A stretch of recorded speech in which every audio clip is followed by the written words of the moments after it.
उल्लेख करणारे येतानाच लढ्यामध्ये मी आणि प्रतापराव तिथं थांबलेलो होतो. परंतु या सभेला व्यासपीठावर उपस्थित असणारे शाह मोहम्मद पाशा साहेब दर्गाचे सुजादे, तसंच यांनी आपल्याला विचार मांडले ते आपले लोकप्रिय आमदार प्रतापराव पाटील चिखलीकर, माजी खासदार भास्करराव पाटील खतगावकर, आमचे माजी आमदार ओमप्रकाश कोकर्ण, माजी आमदार मोहनराव आंबेडे, माजी आमदार अविनाशराव घाटे, माजी आमदार सुभाषराव साबणे, जिल्हाध्यक्ष शिवराज पाटील होटाळकर, उत्तरचे जिल्हाध्यक्ष बाळासाहेब पाटील रावणगावकर, प्रदेशच्या सरचिटणीस श्रीमती चित्राताई लुंगारे, प्रवीण पाटील चिखलीकर, माधव तावडे, ऍडव्होकेट मुक्तेश्वर धोंडगे, दिलीपराव धर्माधिकारी, उत्तमराव सोनकांबळे, सुनंदाताई जोंदड, बालाजी शिंदे, किरण वट्टंगार, माणिकराव मुकदम, मन्नान चौधरी, जफरुद्दीन भाऊद्दीन, आपले लोह्याचे राष्ट्रवादी काँग्रेस पक्षाचे अधिकृत उमेदवार हनुमंत उर्फ स्वप्नील लुंगारे, कंधारचे लोह्याचे उमेदवार शरद पवार, किसनराव डफडे, सुनील नानोटे, सचिन पाटील चिखलीकर, शेख अबुभाई अहमद चौधरी, मनोहर पाटील भोसीकर, छत्रपती स्वामी, सर्व माझ्या राष्ट्रवादी काँग्रेस पक्षाचे उपस्थित असणारे सन्मान्य हाजी माजी पदाधिकारी, मोठ्या संख्येने उपस्थित असणाऱ्या माझ्या लाडक्या बहिणी, सर्व माझे बांधव, प्रतिष्ठित माझ्या कंधारचे जमलेले सगळे नागरिक, पत्रकार मित्र आणि माझ्या तरुण मित्रांनो, तसंच नगर परिषद कंधारच्या करता जे आम्ही तुम्हाला उमेदवार दिलेले ते सर्व उपस्थित असणारे राष्ट्रवादी काँग्रेस पक्षाचे सन्माननीय उमेदवार, जमलेल्या बंधू भगिनींनो, तरुण मित्रांनो, खरं तर मी आज सकाळपासून थोडासा मला गाडीने प्रवास करावा लागतो. अजून माझी अंबेजोगाईची बीडची सभा आहे आणि त्याच्यावर इतर पण काही मान्यवरांना आपले विचार मांडायचे होते, परंतु मी आधीच सांगितलेलं होतं की मी आल्यावर प्रतापराव बोलतील आणि नंतर मी बोलीन. मित्रांनो, वेळ कमी आणि 2 तारखेला राज्यातल्या 288 नगरपंचायती नगर परिषदेच्या बाबतीमध्ये जनतेला निर्णय घ्यायचा आहे की 5 वर्षाच्या करता सूत्र कोणाच्या हातामध्ये द्यायची. जवळपास 8-9 वर्ष झाले निवडणुका झाले नाही. 2017ला निवडणुका झाल्या, जानेवारी आता 2026 सुरू होईल. 22 ला मुदत संपली, 23, 24, 25, 26 जवळपास 4 दिवस, 4 वर्ष माझ्या लोकप्रतिनिधींना, जनतेतनं निवडून गेलेल्या माझ्या कार्यकर्त्यांना तिथं संधी मिळाली नाही आणि साहजिकच कार्यकर्त्यांच्या मध्ये त्याच्यावर नाराजी आहे सगळ्याच राजकीय पक्षामध्ये.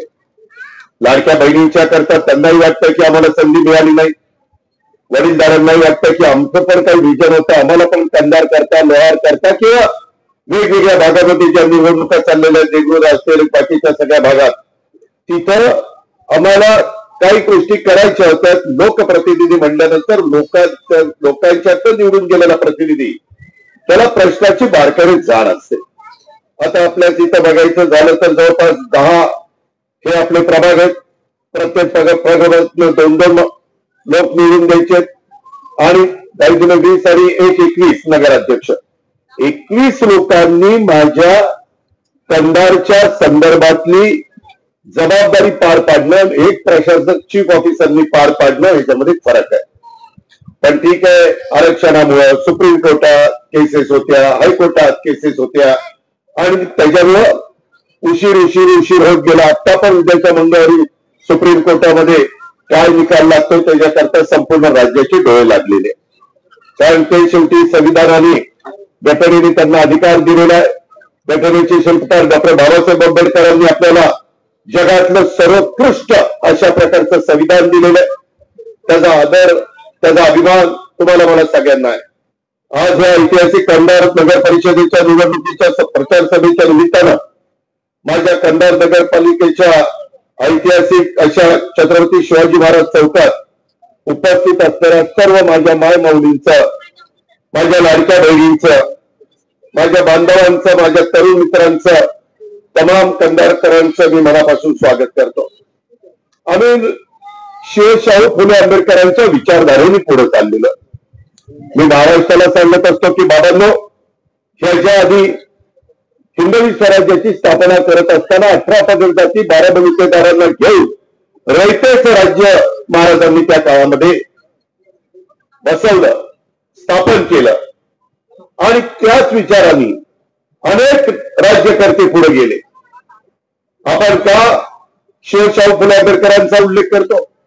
कारण यांनी स्वतःच्या हयातीमध्ये सर्वांना न्याय देण्याचा प्रयत्न केला, सर्व समावेशक समाज उभा करण्याचा प्रयत्न केला. माणुसकीमध्ये भेदभाव केला नाही. माणुसकी महत्वाची आहे. तुम्ही मी कुणाच्या पोटी जन्माला यायचं हे आपल्या तुमच्या हातात नाहीये, पण जन्माला आल्यानंतर सगळ्यांनी एकोप्याने राहावं, जातीय सलोखा ठेवावा, जाती जातीमध्ये धर्मामध्ये अंतर पडून देऊ नये आणि पोलीस यंत्रणेने त्या भागातली कायदा सुव्यवस्था चांगली ठेवण्याच्या करता कसोशीने प्रयत्न केला पाहिजे. ही खऱ्या अर्थाने आपण या महाराष्ट्राचं प्रतिनिधित्व करत असताना, राज्याला पुढे नेत असताना, राज्य प्रगतीच्या दिशेने नेत असताना आपल्याला ते काम करायचं असतं. मी या ऐतिहासिक सांस्कृतिक कंधार नगरीमध्ये संत साधू महाराज मठ संस्थान आणि हजी सय्या सरवरे मखदूम दर्ग्याच्या चरणी सुरुवातीलाच नतमस्तक होतो. आज अजून एक आहे, शीख धर्मियांचे 90 गुरु असणाऱ्या गुरु तेग बहादूर यांचाच शहीद दिन आहे आणि खरं तर ते त्यांचं 350वं बलिदान वर्ष आहे. मानवाधिकाराच्या साठी त्यांनी स्वतः बलिदान दिलं. त्या निमित्तानं मी त्यांना देखील अभिवादन करतो. माझ्या कंधारला एक वेगळ्या प्रकारचा वारसा आणि इतिहास आहे. कंधार एक शहर नाहीये, तर एक ऐतिहासिक अशा प्रकारची कंधारची भूमी आहे. या भूमीत राष्ट्रकूटकालीन शेकडो वर्ष उभा असणारा हा भुईकोट किल्ला याची साक्ष आज देखील जगाला देतो, देशाला देतो, राज्याला देतो, माझ्या मराठवाड्याला देतो, माझ्या कंधारकरांना देतो.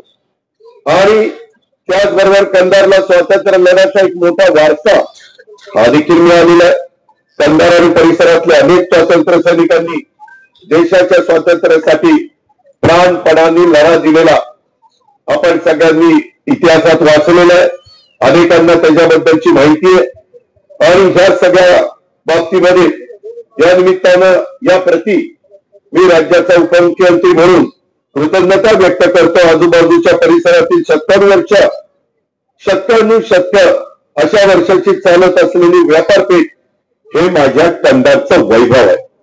त्याचा उल्लेख आता प्रतापरावांनी केला, त्याच्या आधीच्याही वक्त्यांनी केला असेल. मित्रांनो, या कंधार नगरपालिका ही तसं बघितलं तर 1953 सालची, म्हणजे देशाला स्वातंत्र्य मिळालं वाटतं 47 आणि नंतर 6 वर्षांनी तिथली नगरपालिका ही अस्तित्वात आलेली. कंधार तालुक्याची निर्मिती झाल्यानंतर लोहा तालुक्यातील लोहा नगर परिषद सुद्धा आम्ही तिथे राष्ट्रवादी काँग्रेस पक्षाच्या घड्याळाच्या नदीन पॅनल उभा केलेलं आहे. आणि कंधार आणि लोहा या दोन्ही ठिकाणी एक ऐतिहासिक विजय हा आम्हाला पाहिजे. तुमचे आशीर्वाद आम्हाला पाहिजे, तुमचा पाठिंबा पाहिजे, तुमचं सहकार्य पाहिजे. तुम्ही आम्हाला आशीर्वाद द्या. तुम्ही आमच्या स्वप्नीलला आणि आमच्या शरद पवार यांना लोहा आणि कंधारच्या बाबतीमध्ये त्या दोन्ही शहरांचं प्रतिनिधित्व करण्याची संधी द्या.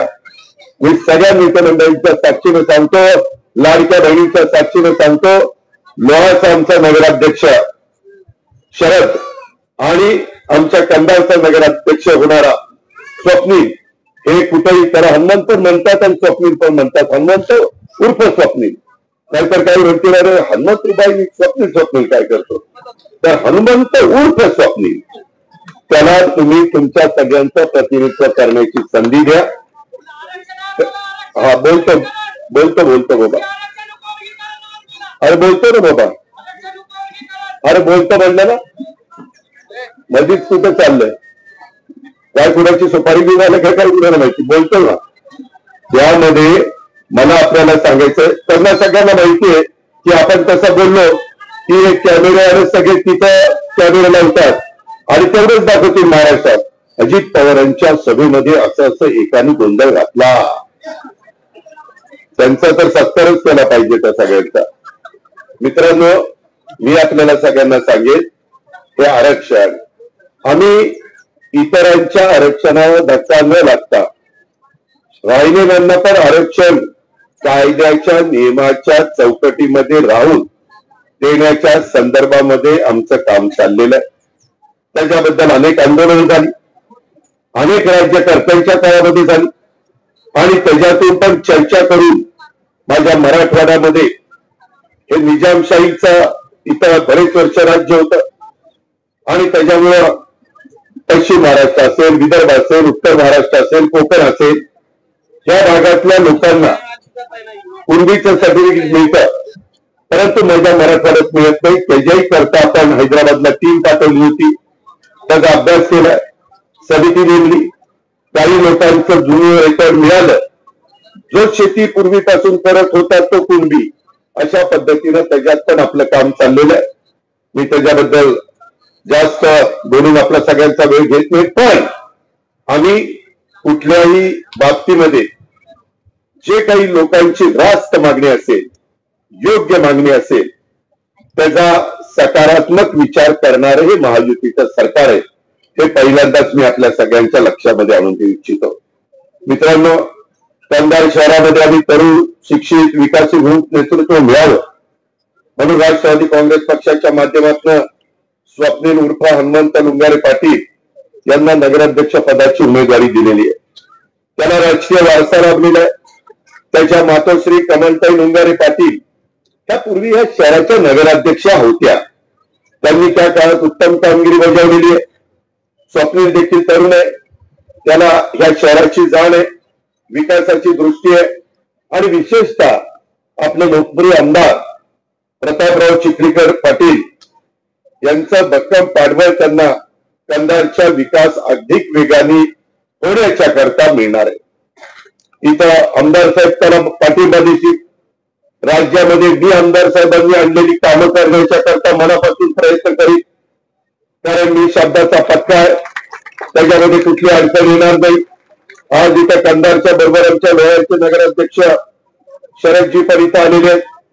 त्याच्यामध्ये एकंदरीतच तिथेही आता गर्दी होती. शेतकरी कुटुंबातला एक आमचा सहकारी आहे, त्यालाही नगरपालिकेचा अनुभव. त्याच्यामध्ये मला तिथेही सभा द्यायची होती, पण कमी वेळेमध्ये सगळीकडे सभा देणं शक्य नाही. मला कार्यकर्त्यांना सांगायचंय, ही निवडणूक ही फक्त लोहा किंवा कंधारची निवडणूक नाहीये, तर लोहा शहर आणि कंधार शहराच्या पुढच्या विकासाची दिशा देणारी ही निवडणूक आहे. कंधारचा आणि माझ्या लोहाचा विकास हाच आपलं उद्दिष्ट आहे आणि त्यामुळे त्या दृष्टीनं तुम्हाला मला आपल्याला सगळ्यांना काम करायचंय. या निवडणुकीच्या निमित्तानं मला कंधारकरांना सांगायचंय की पुढच्या विकासाला दिशा देण्याची निवडणूक आहे. कंधारचा विकास किंवा लोह्याचा विकास हेच आम्हाला सगळ्यांना साध्य करायचंय आणि त्या दृष्टीनं आपल्याला काम करायचंय. तसं बघितलं तर हे आपलं शहर एक महत्वाचं शैक्षणिक, सामाजिक आणि व्यापारी केंद्र आहे. कंधार शहर तसं बघितलं तर अत्यंत एक ऐतिहासिककालीन असं जुनं शहर आहे.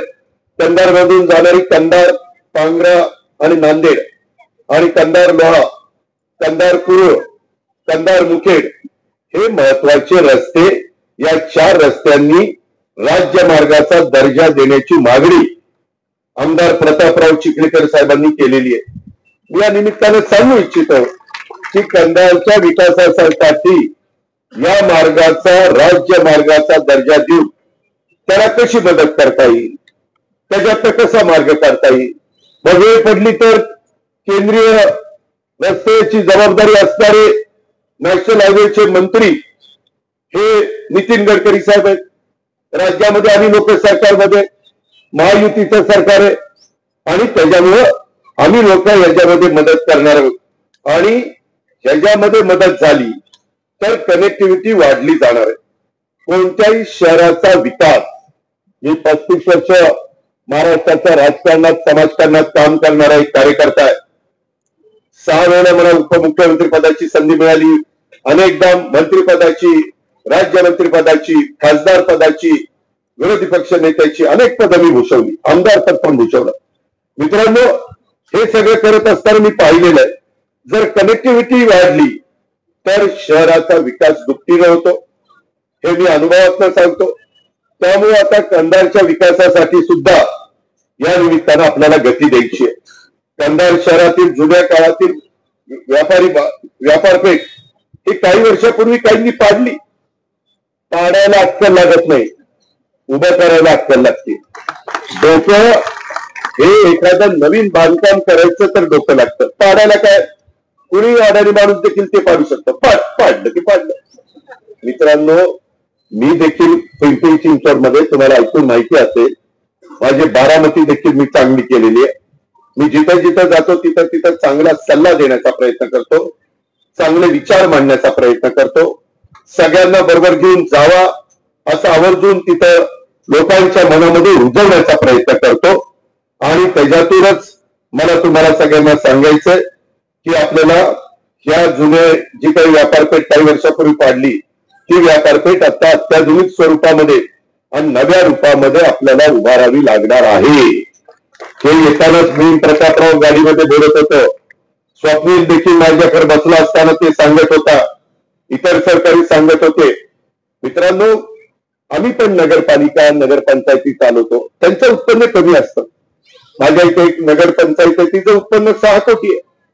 6 कोटीत काय शहर स्वच्छ ठेवणार, काय पिण्याच्या पाण्याच्या योजना देणार, काय रस्ते देणार, काय व्यापारपेठ बांधणार, काय मगाशी सांगितलं इथलं नाट्यगृह, ते नाट्यगृहाचं बाबासाहेब लुंगारे पाटील नाट्यगृह त्याचं सांस्कृतिक सभागृहाचं नूतनीकरण करायचंय, त्याला पैसा लागणार. मध्ये प्रतापराव चिखलीकरांनी आमच्या मागे लागून इथल्या पंचायत समिती कार्यालय बांधण्याच्या करता 15 कोटी रुपये मंजूर करून घेतलेले. शुद्ध पाण्याच्या करता त्यांनी आता उल्लेख त्याच्यामध्ये केला. क्रीडा संकुलाच्या करता इथली 6 एकर गायरानाची जागा ही आम्ही त्या ठिकाणी देण्याचा निर्णय घेतला. सुप्रीम कोर्टाने सांगितलंय गायरान कुणाला द्यायचं नाही, परंतु सार्वजनिक कामाला द्यायचंय. क्रीडांगण हे सार्वजनिक काम आहे. माझ्या कंधारच्या परिसरातली मुलं मुली उद्याच्याला दर्जेदार अशा प्रकारे क्रीडा क्षेत्रामध्ये पुढे यावी आणि त्याकरता आपण ती 6 एकर जागा घेऊन नांदेडच्या नंतर एक चांगलं क्रीडा संकुल इथं उभं करायचं आपण ठरवलेलं आहे. आपला मानस आहे. आपले माणिकराव कोकाटे त्यांच्याकडेच हे खातं आहे, क्रीडा खातं. ते राष्ट्रवादीचे, त्यांना हक्काने आपण सांगू शकू. त्यांच्याकडे अवकाश खात आहे, त्यांच्याकडे आपल्या अल्पसंख्याक विभागाचं खातं आहे. मौलाना आझाद महामंडळातनं आपण मदत करू शकतो. त्याचा आता निधी मी वाढवलेला आहे. वेगवेगळ्या माझ्या मुलांना मुलींना जाण्याकरता शिष्यवृत्तीच्या रकमा वाढवलेल्या आहेत. माझ्या मागासवर्गीय समाजाच्या करता जसं भारती आम्ही काढलं, आम्ही आमच्या वेगवेगळ्या सहकाऱ्यांच्या करता आरती काढलं, आम्ही त्याच्यामध्ये आदिवासींच्या करता आरती काढलं, माझ्या अल्पसंख्याक समाजाच्या करता मारती काढलं, सर्वसाधारण समाजाच्या करता सारथी काढलं, ओबीसी समाजाच्या करता महाज्योती काढलं, काहींच्या करता अमृत काढलं. या संस्था नुसत्या नावाला नाही काढल्या, त्याच्यातून माझ्या त्या घटकातल्या मुलांना मुलींना कर्ज मिळावं आणि त्या कर्जाचं 5 वर्ष व्याज हे सारथी महाज्योती बारती आरती मारती ह्या भरणार आहे. आणि त्याच्यातून त्या मुलाचं त्या मुलीचं किंवा त्या माझ्या लाडक्या बहिणीचं त्या बांधवाचं काही ना काही स्वतःचा व्यवसाय त्याला सुरू करता यावा, त्याकरता ह्या राज्य सरकारने योजना आणलेली आहे. मला काही जण सांगत होते की दादा, काही जण सांगतात लाडकी बहीण योजना, आम्हाला जर तुम्ही मतदान केलं तर लाडकी योजना बहीण योजना चालू राहील, नाहीतर बघा बाबा. असं काही नाही लाडक्या बहिणींना तुम्ही काळजी करू नका. त्यामध्ये महायुतीच्या सरकारने आणलेली ती योजना आहे. मीच अर्थसंकल्पामध्ये त्यावेळी सादर केलेली होती. त्याच्यातून आमच्या ग्रामीण भागातल्या शहरी भागातल्या ज्यांच्याकडं काहीच हातामध्ये कधी पैसा नसायचा, गरीब कुटुंबातली माझी महिला, तिला त्याच्यातलं थोडा काही आधार मिळालेला आहे. ते पैसे वेळच्या वेळेला देण्याचं काम आम्ही सगळेजण करतो. त्याच्यामुळे कुणी काही जर सांगत असेल तर ते तुम्हाला भीती दाखवतात. तुम्ही भीतीला भीक घालू नका, काय घाबरू नका. तुमचा लाडका भाऊ तुमच्या पाठीशी आहे, मी तुम्हाला शब्द देतो. त्याच्यामुळे असं कुणी दमदाटी देऊ, काहीतरी भीती दाखवून तुम्ही आम्हाला मत द्या, नाहीतर आम्ही तसं करू. ही लोकशाही आहे. प्रत्येकाला आपलं मत मांडण्याचा अधिकार आहे. मला पण आहे, इतरांना पण आहे. परंतु तो कायद्याच्या नियमाच्या संविधानाच्या चौकटीच्या बाहेर किंवा हातात कायदा घेऊन आमच्याही लोकांनी कुठे चुका करू नये आणि समोरच्याही लोकांनी विरोधकांनी चुका करू नये हे मला तुम्हाला सगळ्यांना सांगायचं आहे.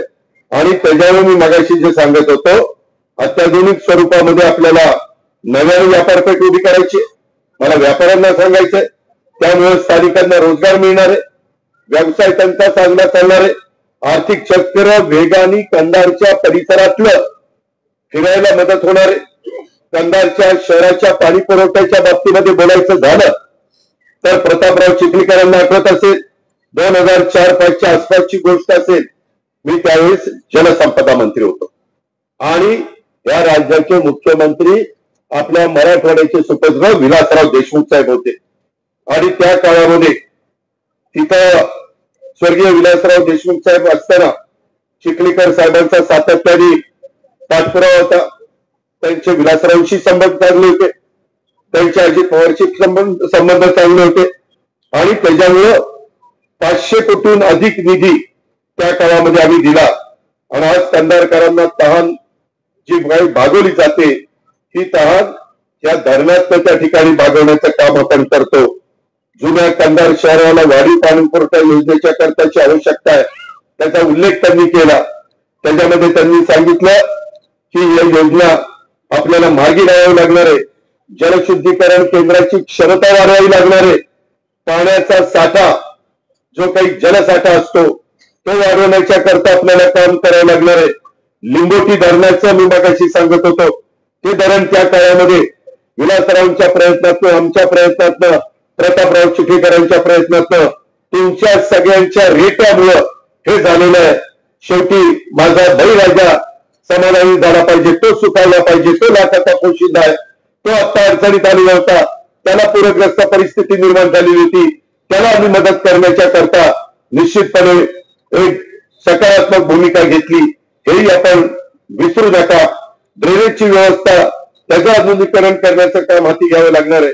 शहर वाढत असताना त्याच्या मूलभूत गरजा ह्या मजबूत असल्या पाहिजेत आणि ही आमची ठाम भूमिका आहे.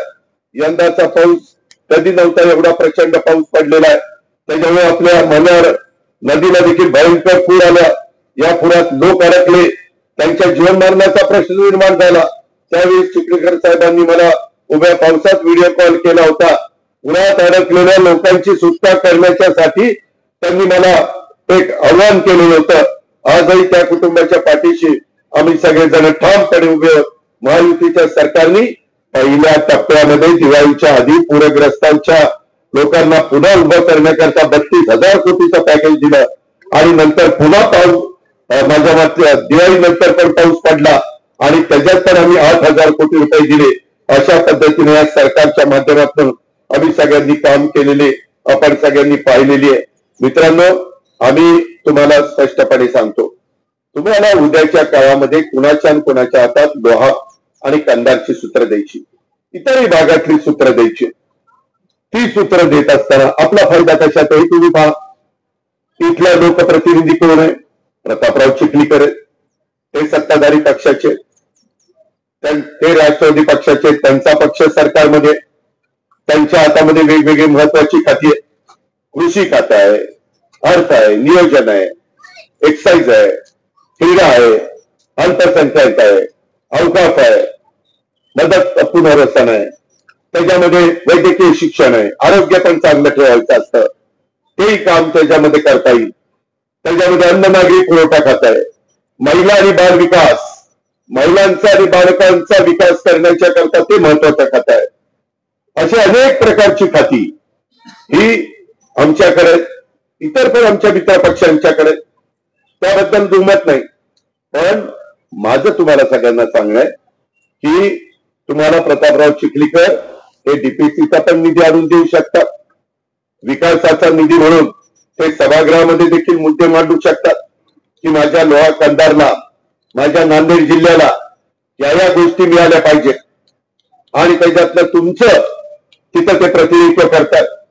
उद्याच्याला ते वेगवेगळ्या मंत्र्यांच्याकडे, मी सत्ताधारी पक्षाचा आमदार आहे, मला विकासाकरता मदत करा हे हक्काने सांगू शकतात. आणि त्याकरता माझी आपल्याला सगळ्यांना विनंती आहे की छत्रपती शिवाजी महाराजांचा, लोकशाही अण्णाभाऊ साठेंचा, डॉक्टर बाबासाहेब आंबेडकरांचा या महापुरुषांच्या पुतळ्याच्या पण उभारणीचं काम हे आपल्याला त्या ठिकाणी पूर्णत्वाला न्यायचंय. वीर शिरोमणी महाराणा प्रतापसिंह चौक येथे सुशोभीकरणाचं काम चाललेलं आहे. तिथं पण आपल्याला ते काम पूर्णत्वाला न्यायचंय. त्याचबरोबर शहरामध्ये ग्लोबल वॉर्मिंगचं संकट टाळण्याच्या करता आपल्याला झाडं लावायचा कार्यक्रम घ्यायचा. मध्ये डिवायडरला झाडं लावायची, ती कशी जगतील मित्रांनो. आमच्या ओळखी खूप झालेल्या आहे. आम्ही एसआरएचा पण उद्याच्याला निधी आणू शकतो. उद्या हनुमंत उर्फ स्वप्नीलनी किंवा शरदने आम्हाला सांगितलं की दादा आम्हाला अँब्युलन्स पाहिजे. मी एसआरएच्या निमित्तानं, एसआरए नाही सीएसआरच्या निमित्ताने मी काही उद्योगपतींना विनंती करू शकेन ना. आम्ही केलेली आहे. करोनाच्या काळात किंवा अलीकडच्या काळात त्यांच्या नफ्याच्या काही टक्के सीएसआर देता येतो. फक्त एकच निधी नाही, अशा वेगवेगळ्या प्रकारचा निधी हा माझ्या कंधार, माझ्या लोहाच्या सर्वांगीण विकासाच्या करता आला तर आपल्या शहराचा सर्वांगीण विकास होणार. आपले भूमिहीन असणारी लोक, त्यांना अर्थाची गरज आहे नक्की. त्याच्यात केंद्राची, राज्याची योजना आहे, त्याच्यात आपल्याकडे निधी आहे. त्याच्यात शिवराज चव्हाण साहेबांनी अटी शिथिल केलेलं आहे. आणि यामध्ये माझा मागासवर्गीय समाज इथं आहे, माझा भटका समाज इथं आहे, माझा अल्पसंख्याक समाज इथं आहे आणि आमचा बहुजन समाज पण आहे, इतर मागासवर्गीय समाज पण आहे. बाबांनो, आपल्याला सगळ्यांना बरोबर घेऊन जात असताना मला एवढंच सांगायचंय की 22,942 एकूण तुमचं मतदान आहे आणि त्याच्यामध्ये मुस्लिम, मागासवर्गीय, भटके, सर्वसाधारण, ओबीसी असे सर्व घटकातले माझे सहकारी इतर राहतात. त्यामध्ये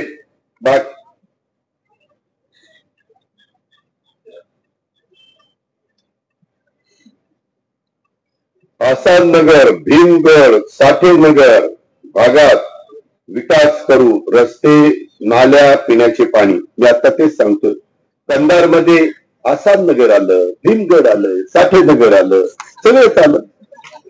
आता ठराविकच नावं घेतली की लोक म्हणतील की आलं काही तेवढंच चुकतंय काय. त्याच्यामुळे पूर्ण कंधार इथं डेव्हलपमेंट प्लॅन असेल. काही बाबतीमध्ये कुणाच्या आरक्षण म्हणजे काहींच्या त्यामध्ये हद्दवाढीमध्ये किंवा डीपी मध्ये काही कुणावर अन्याय झाला असेल तर तुम्ही सांगा ना आमच्या नगर अध्यक्षाला, तुम्ही सांगा ना आमच्या प्रतापरावला. आम्ही त्याच्यामध्ये नगर विकास जाऊ ना की बाबा हा त्यांच्यावर अन्याय तो दूर करता येतो, त्याच्यामधनं मार्ग काढता येतो. हे पण आपण करू शकतो. मित्रांनो, हे मी केलंय. पिंपरी चिंचवड मध्ये देखील माझ्या नांदेड परिसरातले, कंधार आणि लोहा परिसरातले पण नागरिक आहेत. तुम्ही विचारा त्यांना तिथं कसं शहर केलं गेल्या 25 वर्षात. अक्षरशः डबल फ्लायओव्हर, तिथं रस्ते, तिथं लाईट, तिथं पाणी, तिथं उद्यानं, तिथं क्रीडांगण, सगळ्या सुविधा दिल्या, बारामतीमध्येच दिल्या. आम्ही काम करणारी माणसं आहेत, आम्ही बिनकामाची नाही, आम्ही शब्दाच्या पक्क्यावर. आम्ही त्या बाबतीमध्ये तुम्हाला विकासाला मदत करणार आहे. आम्ही केलाय, परंतु आमच्या पुरता आम्हाला मर्यादित ठेवायचा नाही. तो चांद्यापासून बांद्यापर्यंत पोहोचला पाहिजे. तुम्ही मला साथ द्या, मी तुम्हाला साथ देतो. तुम्ही मला सहकार्य करा, मी तुम्हाला सहकार्य करतो. काही मी शब्द वापरले की लगेच मीडिया म्हणतो दादांनी प्रलोभन दाखवलं, प्रलोभन दाखवलं. आता तेवढं तर मी म्हणणार, माझ्या मतदारांनी मला साथ द्या. मी काही साधू संत नाही बाबा, मी आहे हाडामासाचा माणूस तुमच्यासारखा. तुम्हाला विकास पाहिजे, मी विकास करू शकतो. त्याकरता मी तुम्हाला मदत करू शकतो. प्रतापराव चिखलीकर मदत करू शकते, आमचा तरुण हनुमंत उर्फ स्वप्नील मदत करू शकतो, त्याची टीम मदत करू शकते. त्याच्या टीम मध्ये तर 3 माजी उपनगर अध्यक्ष आहेत. आम्ही 21 उमेदवार देत असताना 14 जण नवे दिलेले आणि 7 जण जुने अनुभवी दिलेले. बघा तुम्ही 21च्या यादीमध्ये असं आहे की नाही. या पद्धतीने आम्ही तुम्हाला व्यवस्थित तरुण आमचे सहकारी पण नाही चुकून सांगितलं, 7 नवे दिलेत, 3 माजी उपनगराध्यक्ष दिलेत आणि 11 माजी नगरसेवक दिले. असं झालं म्हणजे 21. आता उद्याच्याला हे 7 लोक 5 वर्ष शिकतील. ते पुढे माझी नगराध्यक्ष होती, माझी नगरसेवक होती, त्याच्यात पुढे नवीन काही देऊ, म्हणजे नव्या जुन्यांचा व्यवस्थितपणे समन्वय साधण्याचं काम राष्ट्रवादी काँग्रेस पक्षाने घड्याळांनी माझ्या न्यायामध्ये केलेलं, माझ्या कंधारमध्ये केलेलं आहे, महाराष्ट्रात इतर नगरपालिकेमध्ये केलेलं आहे. आणि म्हणून माझं तुम्हाला सगळ्यांना सांगणं आहे की या सगळ्याचा विचार करून जास्तीत जास्त वेगवेगळ्या घटकाला, वेगवेगळ्या जाती धर्माला त्याच्यामध्ये सामावून घेण्याचं काम आम्ही सगळ्यांनी त्या बाबतीमध्ये केलेलं आहे. आणि म्हणून कंधार आणि लोहा या विकासाच्या साठी कुठल्याही प्रकारची कमतरता भासू नये, त्याच्यात तुम्ही पण साथ द्यावी लागेल, तुम्हाला पण स्वच्छतेचं महत्व समजून घ्यावं लागेल, तुम्हाला पण चांगल्या सवयी ह्या स्वतःला लावून घ्याव्या लागतील. अशा पद्धतीनं आपल्याला आपल्या इथल्या लोकांचे संसार उभे करायचे. शेतकरी अडचणीत आलेला होता, त्याला पुन्हा आपल्याला उभारी द्यायची, त्याला पुन्हा आपल्याला उभं करायचंय. आणि कंधार शहराच्या विशेषतः कोणत्याही बाबतीमध्ये जे काही तुमचं स्वप्न आहे, जे काही आमचा जाहीरनामा आहे, जो काही आमचा वचननामा आहे, त्याच्यातनं कंधार आणि लोहाच्या परिवर्तनाचा साठी आणि कंधार लोहा या उज्ज्वल भवितव्याच्यासाठी राष्ट्रवादी काँग्रेस पक्ष आणि त्या राष्ट्रवादी काँग्रेस पक्षाचं घड्याळ आणि त्याचे अधिकृत उमेदवार स्वप्नील आणि आमचा हनुमंत उर्फ स्वप्नील आणि शरद आणि त्यांच्या सगळ्या टीमला आपण भरघोस मताधिनी त्या ठिकाणी विजयी करावं, अशा प्रकारचं आव्हान मी आज आपल्याला सगळ्यांना करतो आणि या ठिकाणी थांबतो. जय हिंद, जय महाराष्ट्र, जय भीम, खुदा हाफिज. धन्यवाद.